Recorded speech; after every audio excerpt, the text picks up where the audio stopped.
Hello everyone, welcome again on SKS nursing academy. आज की online class में हम डिस्कस करेंगे ड्रग कैलकुलेशन के बारे में। ड्रग कैलकुलेशन एक इम्पोर्टेंट टॉपिक है और इससे रिलेटेड आज तक एक भी ऐसा एग्जाम नहीं हुआ जिसके अंदर ड्रग कैलकुलेशन से रिलेटेड क्वेश्चंस ना पूछे गए हो। मिनिमम 3 to 4 क्वेश्चन हर एक कॉम्पिटिटिव एग्जाम के अंदर ड्रग कैलकुलेशन के आते हैं। लेकिन क्या होता है, इसके बेसिक कॉन्सेप्ट क्लियर नहीं होने के कारण या अच्छे से अटेंड नहीं कर पाने के कारण स्टूडेंट इन क्वेश्चन को या तो अटेंड नहीं करते या आंसर रॉन्ग हो जाते हैं। तो आज की क्लास में इसी टॉपिक के बारे में हम अच्छे से डिस्कस करेंगे एंड मेरा प्रॉमिस है कि अगर आप ये क्लास अच्छे से अटेंड करोगे तो आज के बाद आपके ड्रग कैलकुलेशन के कोई भी क्वेश्चन रॉन्ग नहीं होंगे और आप अच्छे से इंटरेस्ट लेके उन क्वेश्चंस को सोल्व करोगे। तो चलिए बात करते हैं आज के अपने टॉपिक ड्रग कैलकुलेशन के बारे में। ड्रग कैलकुलेशन से रिलेटेड क्वेश्चन को सोल्व करने से पहले कुछ बेसिक चीजें होती है ड्रग कैलकुलेशन की जिनके बारे में आपको पता होना चाहिए। तो फर्स्ट थिंग होता है मैट्रिक्स सिस्टम। अगर आप ड्रग कैलकुलेशन का कोई भी क्वेश्चन कर रहे हो तो आपको मैट्रिक्स सिस्टम के बारे में पता होना चाहिए। क्या पता होना चाहिए? Matrix system. मैट्रिक्स सिस्टम क्या होता है? तो मैट्रिक्स सिस्टम बना होता है metre, litre and gram. Matrix system में क्या है? Metre, litre and gram. ये क्यों अपन यूज करते हैं? तो किसी चीज को नापने के लिए और कन्वर्ट करने के लिए मैट्रिक्स सिस्टम यूज किया जाता है। और अगर अपने को कन्वर्ट करना ही नहीं आता, किसी चीज को 2 यूनिट के अंदर कन्वर्ट करना नहीं आता, तो अपन ड्रग कैलकुलेशन के क्वेश्चन को नहीं कर सकते। सबसे पहले मीटर की बात करूं तो मीटर के अंदर अपन नापते हैं लेंथ को। तो यहाँ पे अपने को ड्रग कैलकुलेशन के अंदर मीटर की जरूरत नहीं पड़ती। देन लीटर के अंदर अपन नापते हैं वॉल्यूम को। लीटर के अंदर किसका मेजरमेंट किया जाता है? वॉल्यूम का। एंड ग्राम के अंदर अपन नापते हैं, कोई सॉलिड मास होता है उसको अपन ग्राम के अंदर मेजरमेंट उसका करते हैं। तो 2 चीजें अपने को ड्रग कैलकुलेशन में जरूरत पड़ती है, एक तो लीटर की और दूसरी ग्राम की। लीटर की एंड ग्राम की। तो अपन बात करते हैं सबसे पहले लीटर की।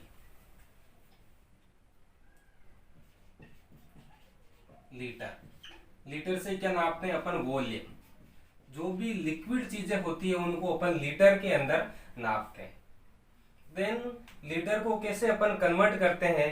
क्योंकि ड्रग कैलकुलेशन की फर्स्ट स्टेप होती है कन्वर्जन। अगर अपने को कन्वर्ट करना आ गया तो अपन ड्रग कैलकुलेशन कर पाएंगे। अगर अपने को यूनिट्स के अंदर कन्वर्ट करना नहीं आता तो अपन ड्रग कैलकुलेशन का कोई भी क्वेश्चन अटेंड नहीं कर पाएंगे। तो देखते हैं, लीटर के अंदर अपन नापते हैं वॉल्यूम को और 1 लीटर के अंदर होते हैं 1000 मिलीलीटर। क्या होते हैं? 1 लीटर के अंदर 1000 मिलीलीटर या ml होते हैं। तो लीटर से रिलेटेड ये चीज याद रखनी है अपने को कि 1 लीटर के अंदर 1000 मिलीलीटर होते हैं। दूसरी चीज मैंने बताई थी ग्राम। ग्राम में अपन क्या नापते हैं? मास को। सॉलिड चीजें होती है उनको ग्राम के अंदर मेजरमेंट उनका किया जाता है। और इसके यूनिट इस प्रकार होते हैं। सबसे पहले अपन बड़ा यूनिट देखें तो होता है किलोग्राम, जिसको अपन लिखते हैं 1 kg। और 1 kg के अंदर होते हैं 1000 ग्राम। 1000 ग्राम या GM। देन 1 ग्राम की मैं बात करूं तो 1 ग्राम के अंदर होते हैं 1000 microgram mg, sorry milligram, 1000 milligram. Then 1 milligram के अंदर होते हैं 1000 माइक्रोग्राम। 1000 माइक्रोग्राम। तो इस तरह से ये ग्राम की यूनिट है कि 1 किलोग्राम के अंदर 1000 ग्राम होते हैं। देन 1 ग्राम के अंदर 1000 मिलीग्राम होते हैं और 1 मिलीग्राम के अंदर 1000 माइक्रोग्राम होते हैं। अगर ये दोनों चीजें आपके क्लियर हो गई अच्छे से कि इनको कैसे अपन यूनिट के बीच में इंटरचेंज कर सकते हैं, तो आप आगे के क्वेश्चन अच्छे से सॉल्व कर पाओगे। देन इसके बाद अपन जाते हैं अपने फर्स्ट फॉर्मूला की ओर, जिससे रिलेटेड क्वेश्चंस एग्जाम के अंदर पूछे गए हैं। फर्स्ट टाइप के जो क्वेश्चन पूछे जाते हैं अपने को, उनके अंदर क्या होता है?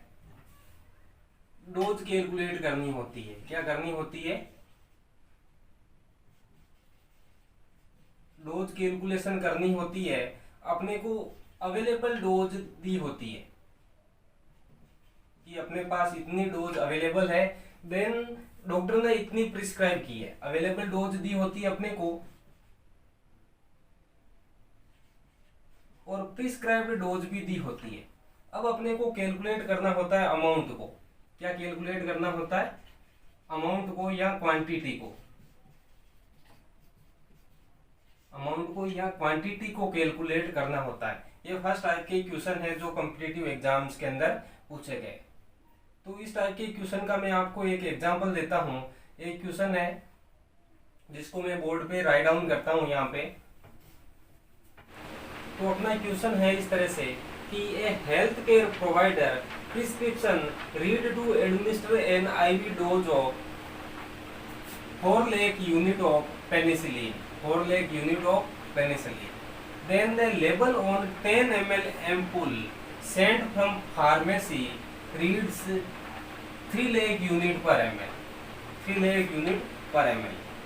Calculate the dose. तो इस टाइप के क्वेश्चन आते हैं अपने। एक बार फिर से रीड ऑन करता हूँ मैं। A health care provider prescription read to administer an IV dose of 4 lakh unit of penicillin. The label on 10 ml ampoule sent from pharmacy reads 3 lakh unit per ml. Then calculate the dose. तो सबसे पहले अपने को question के अंदर ये देखना होता है कि कौन कौन सी चीजें अपने को दी गई है, कौन कौन सी चीजें अपने को क्वेश्चन के अंदर प्रोवाइड की गई है और किस चीज को अपने को कैलकुलेट करना है। तो इस टाइप के क्वेश्चन के अंदर यहाँ पे दिया हुआ है कि डॉक्टर का प्रिस्क्रिप्शन, डॉक्टर का प्रिस्क्रिप्शन, प्रिस्क्रिप्शन क्या है डॉक्टर का? 4 lakh यूनिट अपने को पेनिसिलिन एडमिनिस्टर करनी है। देन फार्मेसी से क्या मिला अपने को, डॉक्टर ने क्या लिखा और फार्मेसी से अपने को क्या मिला। तो फार्मेसी से मिला अपने को जो 10 ml का एम्पुल मिला है। हालांकि एम्पुल दे रखा है अपने को 10 ml का, लेकिन 10 ml के अंदर भी स्पेसिफिक डोज दे रखी है 3 लाख यूनिट पर ml। तो फार्मेसी से अपने को क्या मिला? पर ml के अंदर 3 लाख यूनिट मिला। देन अपने को कैलकुलेट करना है। तो कैलकुलेट क्या करना है कि डॉक्टर ने 4 लाख यूनिट प्रिस्क्राइब किया, अपने को 1 ml के अंदर 3 लाख यूनिट मिला, तो अपन कितना डोज या कितने ml एडमिनिस्टर करेंगे। तो इस टाइप के क्वेश्चन आते हैं तो उनके लिए एक फॉर्मूला होता है desired dose, desired dose divided by available dose into unit, into unit. तो अपने डोज आ जाएगी, जो एडमिनिस्टर करने की डोज है उसको कैलकुलेट करने का फॉर्मूला है desired dose divided by available dose multiplied by unit. तो अब अपने क्वेश्चन के अंदर जो अपने को वैल्यू दे रखी है उसको इस फॉर्मूले के अंदर अपन पुट ऑन करते हैं। अपने को डोज निकालनी है, डिजायर्ड कितनी, अपने को कितना देना है? 4 लाख यूनिट अपने को देना है, 4 लाख यूनिट। देन अपने पास अवेलेबल कितना है? अवेलेबल है अपने पास 3 लाख यूनिट। कितना है? 3 लाख यूनिट। और कितने ml के अंदर? 1 ml के अंदर। 3 लाख यूनिट कितने ml के अंदर है? 1 ml के अंदर। तो जस्ट अपन इसको सिंप्लीफाई करें तो इस तरह से हो जाएगा 4 डिवाइडेड बाई 3। देन अप्रोक्सीमेटली अपने आंसर आएगा 1.3 ml। तो कितनी डोज अपन एडमिनिस्टर करेंगे? 1.3 ml अगर पेनिसिलिन देंगे उसको तो डोज मिल जाएगी 4 लाख यूनिट। तो इस तरह से अपने क्वेश्चंस पूछे जाते हैं एग्जाम के अंदर। और इन क्वेश्चन का अगर डिजायर्ड डोज दे रखी होती है अपने को और अवेलेबल डोज दोनों दे रखी होती है तो ये फॉर्मूला लगाया जाता है डोज कैलकुलेट करने का, desired dose divided by available dose and unit multiplied by unit. Unit इसलिए क्योंकि कई बार ऐसा दे रखा होता है कि अवेलेबल डोज दे देते हैं अपने को, जैसे मान लो यहाँ पे तो 1 ml दे रखा है, इसलिए स्पेसिफिक अपने को किसी से मल्टीप्लाई करने की जरूरत नहीं पड़ती। लेकिन अगर 5 यूनिट 10 ml के अंदर दे दिया या स्पेसिफिक ml के अंदर दे रखा होता है तो यहाँ पे अपने को यूनिट से भी मल्टीप्लाई करना पड़ता है। तो इसी तरह का एक MCQ अपन और डिस्कस करते हैं। अपना next MCQ,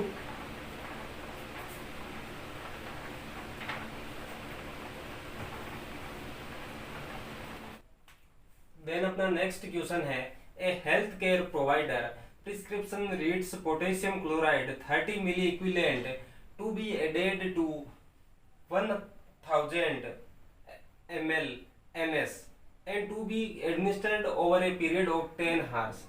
The label on medication read 40 milli equivalent per 20 ml. The nurse prepare how many ml of potassium chloride to administer proper dose or correct dose.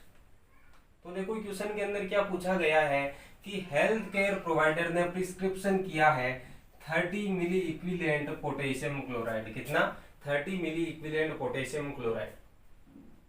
अब अपने को क्या करना है, उस 30 मिली इक्विवेलेंट पोटेशियम क्लोराइड को 1000 ml NS के अंदर मिक्स करना है। मिक्स करने के बाद 10 हार के अंदर एडमिनिस्टर करना है। मिक्स करने के बाद 10 हार के अंदर एडमिनिस्टर करना है। देन आगे दे रखा है कि the label on medication read 40 milli equivalent पर 20 ml। जो मेडिकेशन पे लेबल लगा हुआ है उस पे लिखा हुआ है कि 20 ml के अंदर पोटेशियम क्लोराइड कितना है, 40 मिली इक्विवेलेंट है। 20 ml के अंदर 40 मिली इक्विवेलेंट है। तो नर्स कितना पोटेशियम क्लोराइड लेगी, कितना पोटेशियम क्लोराइड लेगी और उस पोटेशियम क्लोराइड को क्या करना है, 1000 ml NS के अंदर डालना है। तो यहाँ से 10 होवर के अंदर इन्फ्यूज करना है या नहीं करना है उसका कैलकुलेशन अपने को नहीं पूछा है। अपने को सिर्फ इतना पूछा है कि ये दे रखी है अपने को डिजायर्ड डोज। डिजायर्ड डोज कितनी है, 30 मिली इक्विवेलेंट। अवेलेबल कितनी है, 40 मिली इक्विवेलेंट इन 20 ml। और अपने को 1 ml के अंदर कैलकुलेट करके फिर NS के अंदर मिक्स करना है। तो यहाँ पे अपने को डोज पूछी है ml में और अपना formula desired divided by available into unit. Desired कितना है अपने 30 मिली इक्विवेलेंट, 30 मिली इक्विवेलेंट। अवेलेबल कितना है 40 मिली इक्विवेलेंट। अवेलेबल कितना, 40 मिली इक्विवेलेंट। और यूनिट कितने के अंदर अवेलेबल है, तो अवेलेबल है अपने पास 20 ml के अंदर। कितने के अंदर, 20 ml के अंदर। तो इस तरह से अपने हो गया 30 डिवाइडेड बाई 40 मल्टीप्लाइड बाई 20। तो देखो सिंपल सा 2 और 2 को इससे मैंने काट दिया, कितने हुए 15, 15। तो अपने को कितना लेंगे, 15 ml जब KCl पोटेशियम क्लोराइड लेंगे तो उसके अंदर क्या हो जाएगा अपने 30 मिली इक्विवेलेंट पोटेशियम क्लोराइड आ जाएगा। 15 अगर अपन 15 ml पोटेशियम क्लोराइड लेंगे तो वो उसके अंदर 30 मिली इक्विवेलेंट पोटेशियम क्लोराइड होगा। देन अपन उसको 1000 ml NS के अंदर मिक्स करके इन्फ्यूज कर देंगे। तो अपने इस क्वेश्चन का आंसर हो जाता है 15 ml के अंदर अपन 15 ml पोटेशियम क्लोराइड लेके पेशेंट के इन्फ्यूज करेंगे। तो इस तरह के क्वेश्चंस आते हैं जिनके अंदर डिजायर्ड डोज दे रखी होती है और अवेलेबल डोज भी दी गई होती है। देन अपने को सिर्फ डोज कैलकुलेट करनी होती है ml में, तो इस फॉर्मूले के थ्रू आप कैलकुलेट कर सकते हो। इस क्लास के एंड के अंदर मैं आपको कुछ प्रैक्टिस क्वेश्चन भी प्रोवाइड करवाऊंगा, आप उनसे प्रैक्टिस करना। देन अपन नेक्स्ट जो अपना फॉर्मूला है उसकी तरफ जाते हैं। नेक्स्ट फॉर्मूला किस टाइप का होता है, अपने को पूछा जाता है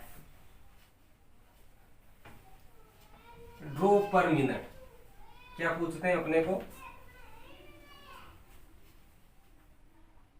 कैलकुलेट करनी होती है अपने को ड्रॉप पर मिनट। इस टाइप के भी क्वेश्चन एग्जाम के अंदर अपने पूछे जाते हैं ड्रॉप पर मिनट। और इसका फॉर्मूला रहता है अपने drop per minute is equal to volume. ये जो आईवी फ्लूइड होता है उसके लिए पूछा जाता है। तो वॉल्यूम मीन्स अपने पास आईवी फ्लूइड जो दे रखा है उसकी वॉल्यूम कितनी है और वो वॉल्यूम लिखनी होती है अपने को ml में। Then infusion time divided by infusion time, और ये टाइम लिखना होता है अपने को मिनट में। Then drop factor, drop factor, usually drop factor का मतलब होता है कि जो आईवी सेट का 1 ml के अंदर आईवी सेट की कितनी ड्रॉप आएगी, 1 ml में कितनी ड्रॉप होगी, तो उसको अपन कहते हैं ड्रॉप फैक्टर। और यूजुअली क्वेश्चन के अंदर ये दिया गया होता है ड्रॉप फैक्टर कितना है। अगर नहीं दिया गया होता तो कई बार स्पेसिफिक देते हैं मैक्रोसेट एंड माइक्रोसेट, मैक्रोसेट एंड माइक्रोसेट।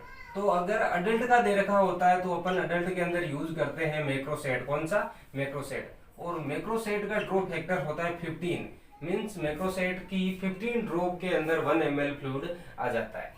अगर इन्फेंट की या पीडियाट्रिक्स की बात की जाती है या क्वेश्चन के अंदर अपने को माइक्रोसेट दिया होता है, तो माइक्रोसेट का जो ड्रॉप फैक्टर होता है वो होता है 60 ड्रॉप फैक्टर होता है। मींस माइक्रोसेट की 60 ड्रॉप होगी तब जाके 1 ml फ्लूइड पास होगा, जबकि मैक्रोसेट के अंदर 15 ड्रॉप्स के अंदर ही 1 ml फ्लूइड पास हो जाता है। तो यूजुअली ड्रॉप फैक्टर दे रखा होता है, अगर नहीं दिया होता तो माइक्रोसेट या मैक्रोसेट दे रखा होता है, और ये भी नहीं दिया होता तो अपन अगर अडल्ट पेशेंट है या पीडियाट्रिक पेशेंट है उसके बेस पे भी कैलकुलेट कर सकते हैं।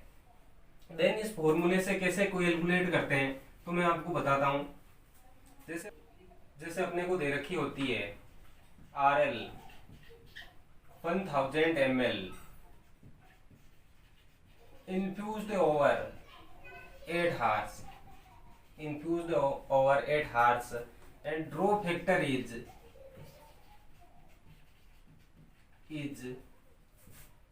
15 drops per ml. Then calculate drop per minute, calculate drop per minute। तो इस तरह के क्वेश्चन अपने को आते हैं एग्जाम्स के अंदर। अब देखो यहाँ पे दे रखा है वॉल्यूम अपने को RL कितनी 1000 ml, टाइम ड्यूरेशन 8 आवर्स, कितना 8 घंटे,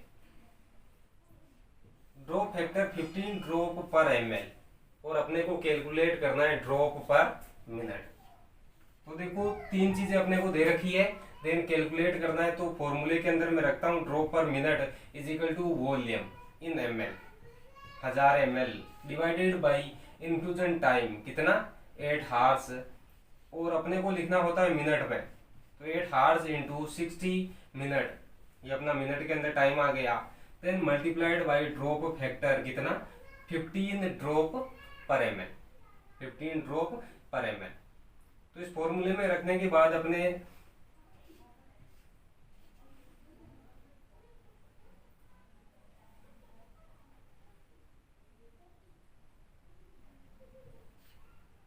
कैलकुलेट करते हैं अपन।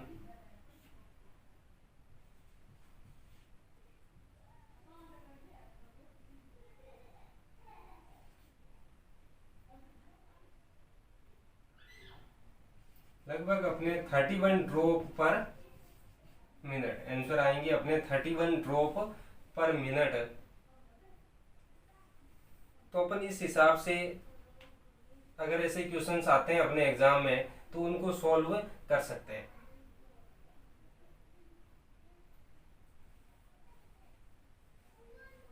देन कई बार इसके अंदर ऐसा भी पूछते हैं अपने, जैसे ये तो आ गए अपने ड्रॉप पर मिनट, कई बार पूछ लेते हैं ml पर मिनट। क्या पूछते हैं? ml per minute. ml per minute पूछते हैं तो अपने को क्या करना होता है, ड्रॉप फैक्टर से मल्टीप्लाई नहीं करना होता, ड्रॉप फैक्टर से मल्टीप्लाई नहीं करना होता। इसी फॉर्मूले को ml पर मिनट अपने को पूछा, क्या पूछा? ml per minute. तो अपने को लिखना होता है volume divided by time, time लिखना है इन मिनट्स, टाइम कैसे लिखना है? इन मिनट्स। तो अपने पास जैसे 1000 ml then divided by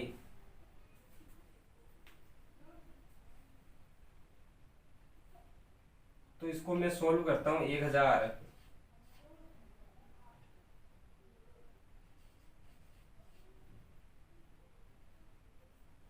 divided by 480 is equal to तो लगभग आएगा मेरे